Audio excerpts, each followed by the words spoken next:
আসসালামু আলাইকুম। এইচএসসি 2026 আপনাদের যাদের রসায়ন সিলেবাস শেষ হয়েছে ভালো, শেষ না হইলে আরো ভালো। তো আজকের এই ভিডিওতে আমরা দেখব রসায়নের সেকেন্ড পেপার এবং ফার্স্ট পেপার দুইটি পেপার মিলিয়ে 6টি অধ্যায় পড়লে কিভাবে আপনারা ইজিলি সিকিউতে এ প্লাসটা নিশ্চিত করতে পারবেন।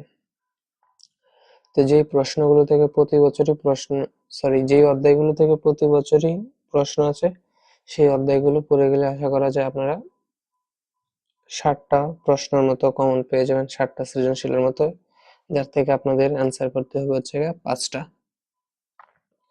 পাঁচটা সিকিউ অ্যান্সার করতে পারলে আপনারা 50 মার্ক পেয়ে যাবেন এবং হচ্ছে এমসিকিউ 25, প্র্যাকটিক্যাল 25, যা হচ্ছে টোটালি 100 এবং দুইটি পেপার মিলে হচ্ছে 200 মার্কের পরীক্ষা হয়।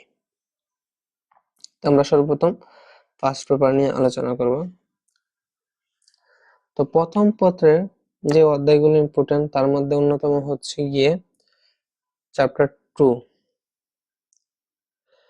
অনেক ইম্পর্টেন্ট একটি অধ্যায়, প্রতি বছর এটা থেকে প্রায় 2টি করে প্রশ্ন আছে, 2টি করে সিকিউ এটা থেকে প্রতি বছরই আছে। তারপরে অধ্যায় হচ্ছে 3, এটা একটি ইম্পর্টেন্ট অধ্যায়। এই অধ্যায় থেকে প্রতি বছর প্রায় 2টি করে সিকিউ আসে,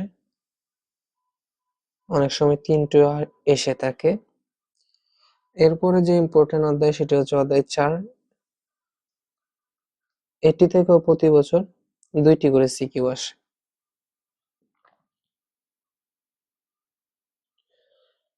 এগুলো হচ্ছে মোস্ট ইম্পর্টেন্ট অধ্যায়। এবং কর্মমুখী রসায়ন অধ্যায় 5, এটি থেকে প্রতি বছর প্রায় 1টি সিকিউ আসে। অধ্যায় 1 কোনো বোর্ডে আসে, অনেক বোর্ডে আসে না, প্রায় অনেক বছর কোনো বোর্ডে এই অধ্যায় থেকে সিকিউ দেয় নাই। এই অধ্যায়টা সিকিউ এর জন্য না পড়লেও হবে। এখন আপনারা যদি অধ্যায় 2, অধ্যায় 3 এবং অধ্যায় 4 এই 3টে অধ্যায় পড়ে যান, আপনারা হচ্ছে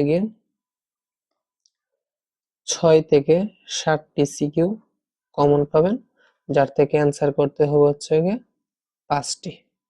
এই 3টে অধ্যায় পড়ে গেলে আপনারা হচ্ছে 5টি সিকিউ খুব অনায়াসে শেষ করে নিতে পারবেন। কিন্তু এই 5টি অধ্যায় এরকম ভাবে পড়তে হবে, এই অধ্যায়গুলো থেকে যে টাইপের সিকিউ আসুক না কেন, যত কঠিন আসুক না কেন, আপনারা সমাধান করতে পারবেন। অবশ্যই 2টি সিকিউ আসলে একটা একটু সহজ হবে, আরেকটি একটু মোটামুটি কঠিন হবে, স্বাভাবিক বিষয়। এবার হচ্ছে আমরা অধ্যায় সেকেন্ড পেপার নিয়ে কথা বলবো। তো সেকেন্ড পেপার যে ইম্পর্টেন্ট অধ্যায়গুলো সেটি হলো অধ্যায় 1। এই অধ্যায় থেকে প্রতি বছর প্রায় 2টি করে সিকিউ এসে থাকে, প্রতি বছরই 2টি করে সিকিউ আসে। তারপর অধ্যায় 2 থেকেও প্রতি বছর 2টি করে সিকিউ এসে থাকে। তারপর অধ্যায় 3 আছে, অধ্যায় 3 থেকেও প্রতি বছর প্রায় 2টি করে সিকিউ এসে থাকে। তড়িৎ রসায়ন থেকে প্রায় প্রতি বছর হচ্ছে 1টি করে সিকিউ আসে। অধ্যায় 5 অর্থনৈতিক রসায়ন থেকে প্রতি বছর প্রায় 1টি করে সিকিউ আসে। এখন আপনারা যদি হচ্ছে অধ্যায় 1 জৈব রসায়ন এবং পরিমাণগত রসায়ন এই 3টে অধ্যায় পড়ে যেতে পারেন, আপনাদের হচ্ছে 6 থেকে 7টা সেট, 6 থেকে 7 সেট বা 6 থেকে 7টি সিকিউ ইজিলি কমন থাকবে, যার থেকে আপনারা হচ্ছে 5টা অ্যান্সার করবেন।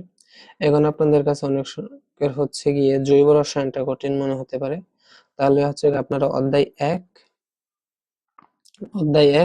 এবং হচ্ছে অধ্যায় 3 আর হচ্ছে তড়িৎ রসায়ন বা হচ্ছে অর্থনৈতিক রসায়ন যে কোনো একটা পড়ে যেতে পারেন। তাহলে হচ্ছে সিকিউ 5টা অ্যান্সার করতে একটু কষ্ট হয়ে যাবে। আর আপনারা যদি কষ্ট করে 3টি অধ্যায় পড়তে পারেন তাহলে হচ্ছে আপনাদের 6 থেকে 7টি সিকিউ অনায়াসে কমন পড়বে এবং 5টি এর মধ্যে অনায়াসে আপনারা অ্যান্সার করতে পারবেন। কিন্তু এই অধ্যায়গুলো এরকম ভাবে পড়তে হবে যাতে এই অধ্যায়গুলো থেকে যে কোনো ধরনের সিকিউ আসে আপনারা কমপ্লিট করতে পারবেন বা দিতে পারেন।